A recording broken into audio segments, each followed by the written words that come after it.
What's up, Buttercup? Welcome back to my channel.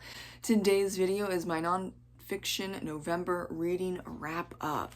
I think I had just one DNF this month, which is a big deal. Thank you so much.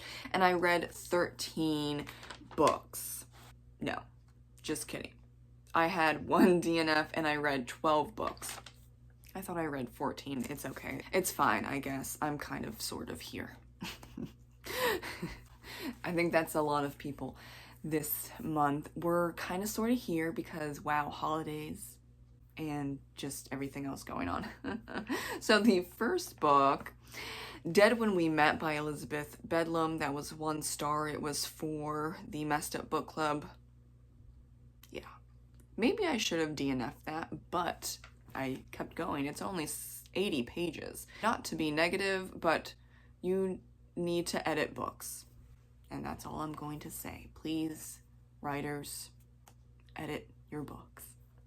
Book 2, The Second Mrs. Astor by Shauna Abbey, that was 5 stars. I did a book review on that. You can check it out. This is my second novel by this author, and I am very happy to say the first book was 5 stars and this book was 5 stars. Chef's kiss. I love to see a solid writer. Number 3, Smoke Gets in Your Eyes and Other Lessons from the Crematory by Caitlin Doughty. 5 stars. I also did a book review on that, so you can check it out. That's more in depth. And I just love Caitlin, aka Ask a Mortician on YouTube. If you don't know about her or her YouTube channel, check it out. You need to. Just saying. Number 4, From Here to Eternity, Traveling the World to Find the Good Death by Caitlin Doughty. Another 5-star read. Those are both nonfiction, by the way. Love to see it. I love Caitlin and all that she does. I hope she puts out a 4th book. She has 3 books out. I've read all 3 of them. I did not do a book review on this one just because, I don't know, like, it's just going around the world focusing on different death ceremonies. So I was like, ooh, I should, but then I would just be going over the death ceremonies that I found interesting, and I found like almost all of them interesting, so then I would just give away the whole book. So you should just read the book. And we're going to move on to number 5, The Midnight Library by Matt Haig. I finished it, but I didn't rate it. I can see the argument on both sides of loving it and hating it. I don't know where I would rate it. I think this book would be very good for someone who is struggling and they can't see, quote unquote, the light. But if you're already recovered or in the recovery process and you're not necessarily struggling, then I can see why you wouldn't like this book, or you couldn't like 100% relate. I relate in a way because I remember that struggle of going through therapy for 7 long years and healing and doing like really, really hard work. But I think I remember that because it was really, really hard and I struggled a lot. It took 7 years, right? I was not completely open. So I have that in my mind, whereas, you know, maybe some people, they've been subclinical with their mental illnesses and they've recovered and it's been decades, and then they read this book and they think it's just stupid. Or they think it's too flat, or the characters aren't fully fleshed out, whatever. I totally get that. I think this can be recommended to a number of people starting out and they don't know what to do, because The Midnight Library is basic, but not in a bad way, if you catch my drift. If not, so sorry. Number 6, The Silence of the Lambs by Thomas Harris, 5 perfect stars. I did a book review on that and also went over the movie as well, so check that out if you want more details. It's almost 30 minutes long, so yes, I go deep. Number 7, Buffy the Vampire Slayer and Philosophy with Various Writers. I finished the book, but I didn't rate it. And I really wanted to enjoy it more than I did. However, this is what happens when you have an anthology. I liked 4 of the philosophical essays, and the rest of them were okay or just outright stupid. And there were some, namely 2, that they left out good chunks of the story to fit their argument. And bro, like, did you watch the same show that I did and like everyone else did? And this is where, you know, I take problems with not just philosophers, but really the liberal arts sphere.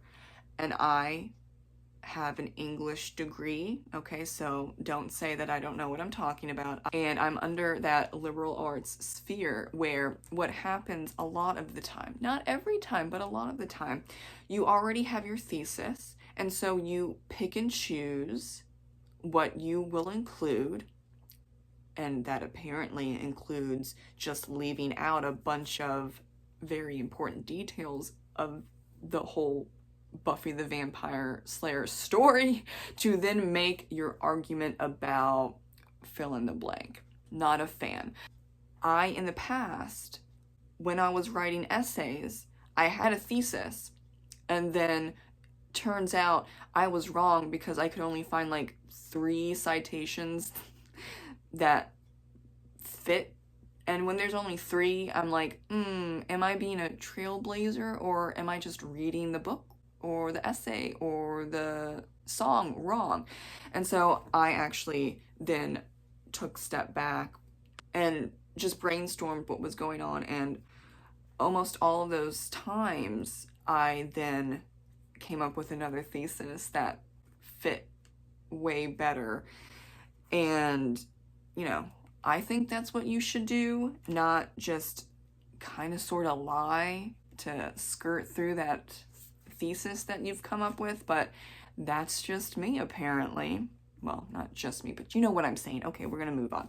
Number 8, Lovely, Dark, and Deep by Megan Stockton. That was 3 stars.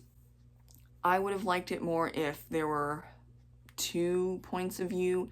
This book, not even 200 pages, had about 5 different points of view. It's too much. It's too much.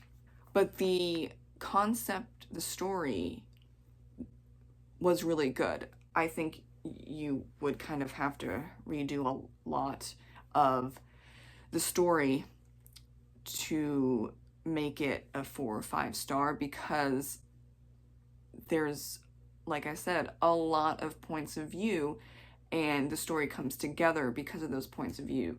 But you're putting too much in, and there's too much going on in different heads, basically, to keep up, and it's not even 200 pages.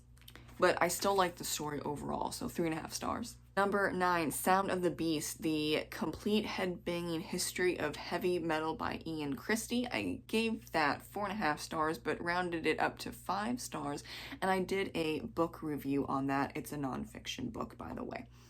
Number 10, Glimmer of Dragons by Heather Harris, 4 stars. And then number 11, Defender of the Pack by Heather Harris, 4 stars.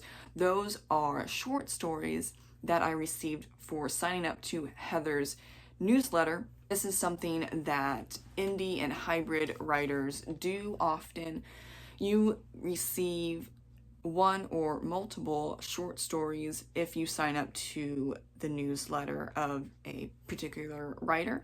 I do the same, and I wanted to check out Heather's 2 free short stories, and both 4 stars. Number 12, Red Rising by Pierce Brown. ENF, not rated. No. I tried my best. It was $8. Yeah. I don't know how you can write in first person, but have the writing be so separate from the story and the main character that I felt nothing. I felt nothing for anyone. And I got like 78 pages or so into Red Rising, and I cared none whatsoever. Also, a lot of exposition, a lot of info dumping, not for me. Number 13, Jesus Interrupted, revealing the hidden contradictions in the Bible and why we don't know about them, by Bart D. Ehrman, and that's 4 stars. I really love Bart. He has a YouTube channel. He also has like 12 or 15. He's got a lot of books. I previously found him from one of his Great Courses lectures. My husband loves the Great Courses. I happened to sit down right when he started one of his courses. I'm pretty sure it was Misquoting Jesus, and that's also a book, by the way. I first read Misquoting Jesus by Bart, gave that 4 stars, and then Jesus Interrupted is 4 stars as well. He has a lot of fantastic information. Sometimes it's just a little dry, and the paragraphs like go on and on and on, and maybe you need to just break that up a little bit because there's so much information. I think, at least for me, there needed to be some more paragraph breaking up instead of like a whole 2 pages of just like the same paragraph.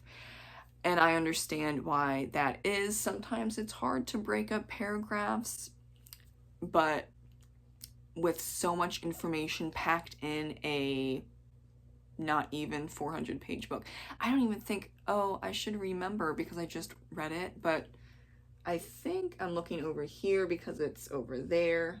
Where is it? Wait, where did I put it? Okay, it's under 400 pages. It actually might be under 350 pages. It's a lot of info. It's a nonfiction book. You gotta get all that in there. So I did really enjoy it. I recommend it. If you're interested in it, you don't have to be an atheist or agnostic to read it. You should also read it no matter your faith, because there's a lot of details in there about the Bible that most people unfortunately do not know. I might do a book review on Jesus Interrupted. I'm not sure. It's just really heavy, and it's kind of the same like Smoke Gets in Your Eyes by Caitlin Doughty. I would just be saying the same thing that Bart is saying, but he's the expert, not me. So it's kind of up in the air. You should just read the book. How about that? Thank you so much for watching my 2024 Nonfiction November reading wrap-up. I will see you in the next video. Stay warm and safe during this cold December month, and I'll see you in the next one. Bye.